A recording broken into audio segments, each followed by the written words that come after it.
The development of space-based navigation systems commenced in the 1950s with the establishment of the United States Department of Defense Transit System.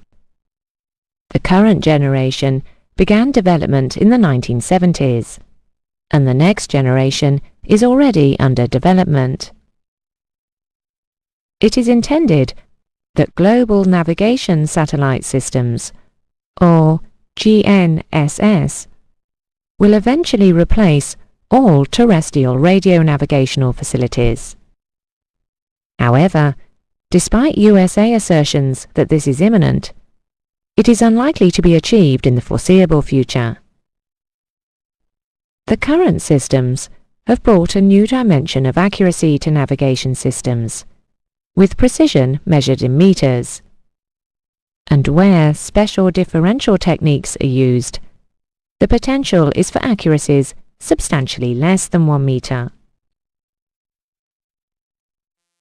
Navigation packages for aviation based on the United States Department of Defense Global Positioning System, or GPS, are now widely in use. However, 4 other satellite positioning systems are either in service or are planned to enter service in the next decade. The Russian GLONASS and European GALLILEO systems are well known, but it has recently been announced that China and India both intend to launch independent systems. The Chinese one is called Beidou, which means compass in English, and the Indian one is called INSAT. The EASA ATPL syllabus requires you to know about 3 systems: the NavStar Global Positioning System, GPS, operated by the USA, the Russian GLONASS system, and the European GALLILEO system.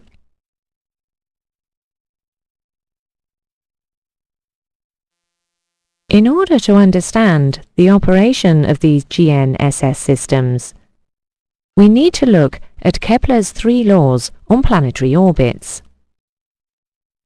The first of these states that a satellite's orbit describes an ellipse with the Earth as one of the foci. Let's start by explaining what an ellipse is and what these foci are. We'll begin with a circle. We define a circle by starting with the center, then producing a radius of a constant length, and then we rotate the radius through a revolution. With an ellipse, we have 2 starting points, not 1. These are called foci, which we'll label F1 and F2. If the distance from F1 to the edge and back to F2 always stays the same, then by definition we have an ellipse. To make it an Earth orbit, we'll put the Earth at F1. F2 can now be ignored.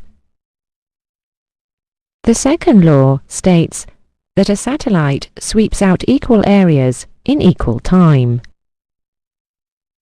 The orbital velocity is constantly changing with the distance from the Earth. It is fastest when nearest the Earth, and then slows down, reaching a minimum at the furthest point. Kepler was the first person to find the relationship which describes how the speed changes. Kepler's second law is that the line joining the satellite to the Earth, known as the radius vector, sweeps out equal areas in equal time. This is the radius vector.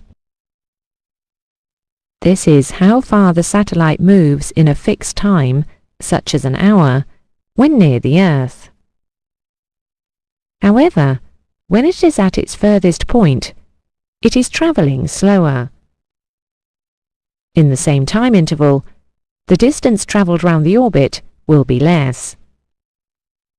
Kepler's second law states that if the grey shadings have the same area, the time will be the same. There is a third law which states that the square of the satellite's orbital period is proportional to the cube of its average distance. But we do not need to go into detail about this law.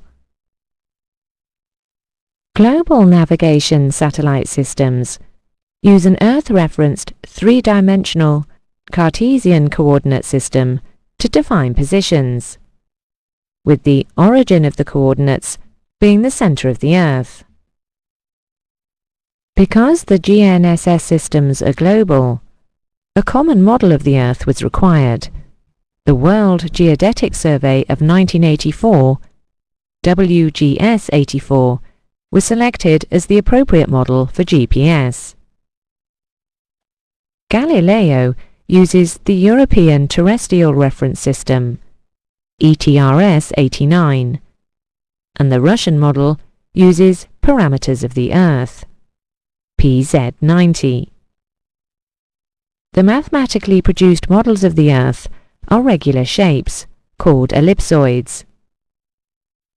But these cannot be a perfect representation of the Earth, a geoid shape, nor can they represent geographical features such as mountains and oceans. The distance of mean sea level from the center of the Earth depends on gravitational forces, which vary both locally and globally. So, mean sea level will not necessarily coincide with the surface of the ellipsoid.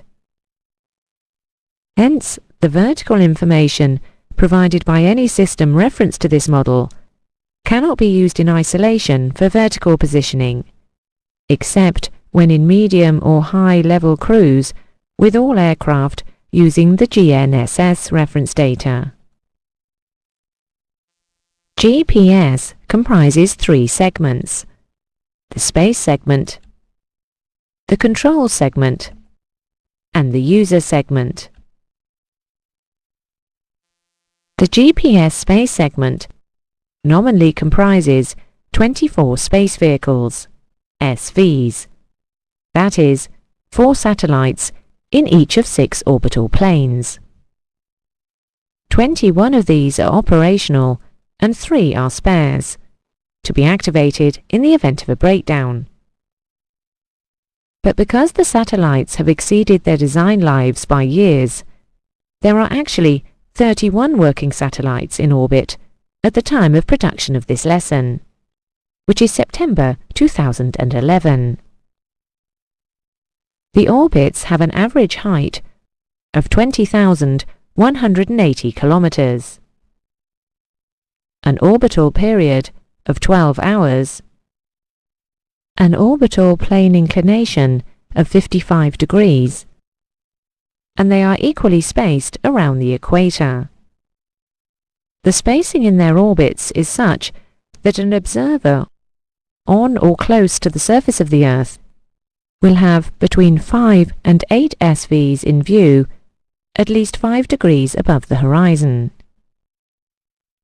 An SV will be masked, that is, not selected for navigation use if its elevation is less than 5 degrees above the horizon.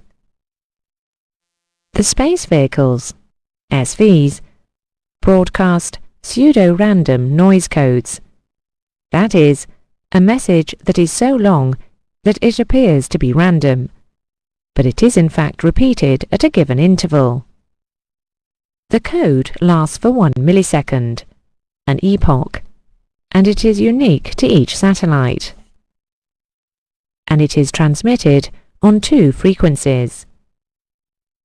The L1 frequency transmits a carrier wave on 1575.42 MHz.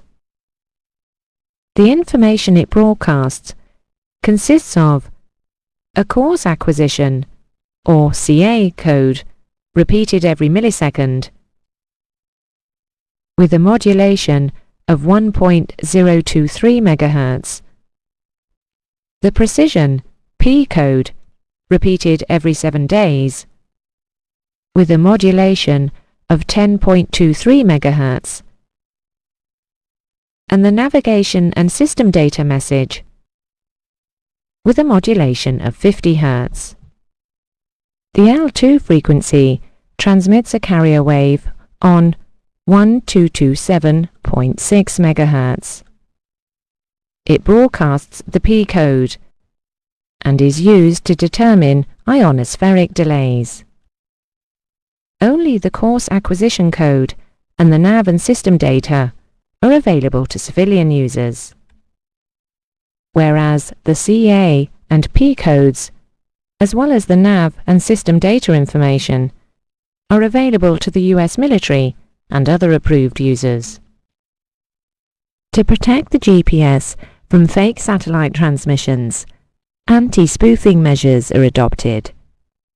When this happens, the P code is designated the Y code, and it is encrypted, so that it is only available to those with the necessary decryption algorithms. So, there are two levels of service: the standard positioning service using just the course acquisition code, and the precise positioning service using the course acquisition and precision codes. The information contained in the navigation and system data message is used by both services. It consists of the satellite vehicle's position, its clock time, and clock error. It also contains information on ionospheric conditions, which affects the accuracy of the signal, and supplementary information, including the almanac, that is, the orbital parameters for the SVs, the SV's health, and other time, command and control functions. The GPS control segment comprises a master control station, a backup control station, and monitoring stations with antennae. OCS stands for Operation Control Segment, and NGA stands for National Geospatial Intelligence Agency, who provide precise information to correct orbital data. The monitoring stations check the SV's internally computed position and clock time at least once every 12 hours. Although the calculation of position using Keplerian laws is precise, the SV orbits are affected by the gravitational influences of the Sun, Moon and planets, and solar radiation. So errors between the computed position and the actual position occur. When a positional error is detected by the ground station, it is sent to the SV for the SV to update its knowledge of position. Similarly, if an error is detected in the SV clock time, this is notified to the SV, but since the clocks cannot be adjusted, the error is included in the SV broadcast. The user segment consists of all the GPS receivers in the world, using the data from the space segment to determine their position on and above the surface of the Earth. There are three types of receiver.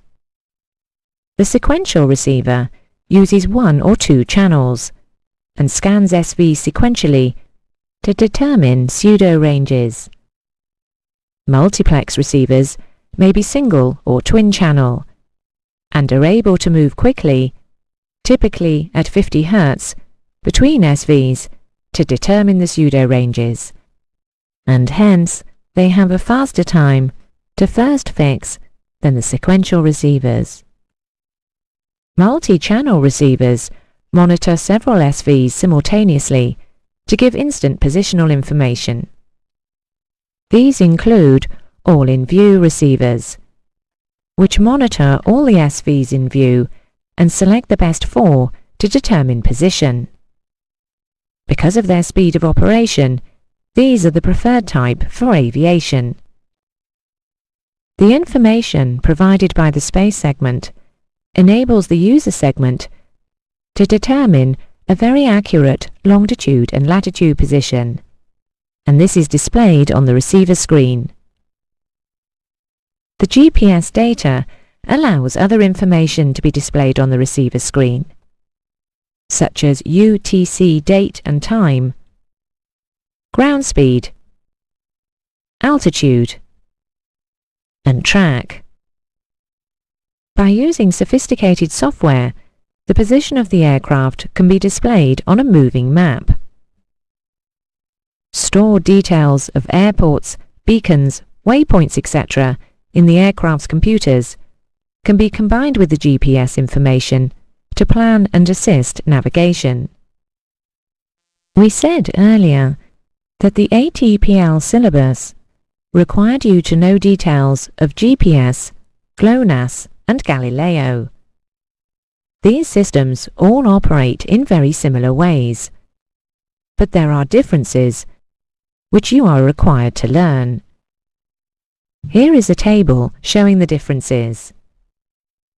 Number of satellites: 24 for GPS, although 31 are in place at present, 24 for GLONASS, and up to 30 for GALLILEO. Number of orbits: 6, 3, and 3. The inclination of the orbits to the equator: 55 degrees, 65 degrees, and 56 degrees. Satellite altitude: 20,200 kilometers, 18,840 to 19,940 kilometers, and 23,222 kilometers. The duration of one orbit: 12 hours, 11¼ hours, and 14 hours. These are the transmitted signals. The L1 signals have the following codes: CA, which stands for course acquisition, and P, which stands for precision. Civilians and the military are able to access the CA signals. The L2 signals have only P codes, and these are available only to the military. Timing is achieved using atomic clocks, and different systems have different ellipsoids, but they can be converted so that they are compatible with each other. In this lesson, we have compared the satellite systems in current operation and looked at Kepler's laws, WGS 84, the CA and P codes, and the 3 GPS segments. In the next lesson, we will look in more detail at the principle of operation of GNSS, the importance of time, and how many satellite signals are needed for an accurate position fix. We will also look at system accuracy, errors, and differential GPS, which monitors SV data integrity.